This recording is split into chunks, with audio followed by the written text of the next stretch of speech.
Калі дзеюцца на зямлі сапраўдныя цуды, то голас, вядома, адзін з іх.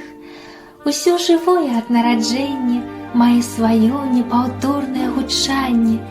Птушцы даецца голас, каб прачнулася на золку і прачыстым сола, як крыштальнай гаючай расой, асвяжыла, абудзіла, умыла пасля ночы задумлівыя вочкі сонных кветак і дзетак зямлі.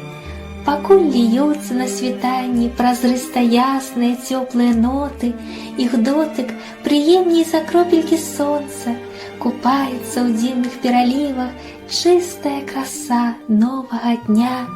І хочацца глыбей удыхнуць, каб напоўніліся лёгкія салодкім ранішнім паветрам, а душа раскрылася ў жаданні палёту, каб ва ўвесь голас усклікнуць: спявай, залатое горлачка птушкі, як умееш толькі ты, непаўторнае Божае дзіва. Няхай лашчыць слых саладкагалосае птушынае сола, а на вуснах гучыць, расцякаецца цудоўная нотка смачнага сняданку. Як толькі не прыправіць скарыначку хлеба шчодрай лыжкай мядовага цуду. І не забыцца пасля падзякаваць майскай паласаценькай гаспадынцы, яе золатагалосым хоткім крыльцам, што за песні паспяваюць, і хатку вулей чыстенька прыбраць, і ў садзіку ля хаткі паклапаціцца над кветкавым раем.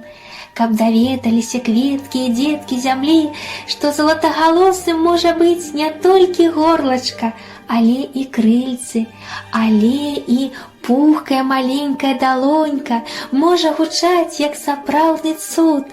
Калі з вялікай пашанай пасля сняданку сабрала са стала ўсе хлебныя крошачкі, залацінкі буйнога калматага коласа, каб ніводная бясцэнная залатая часцінка не ўпала на падлогу, не прапала дарэмна, бо і колас залаты гайдаўся ў шумным полі, рос пад песню жытнёвай нівы, яго матулі роднай.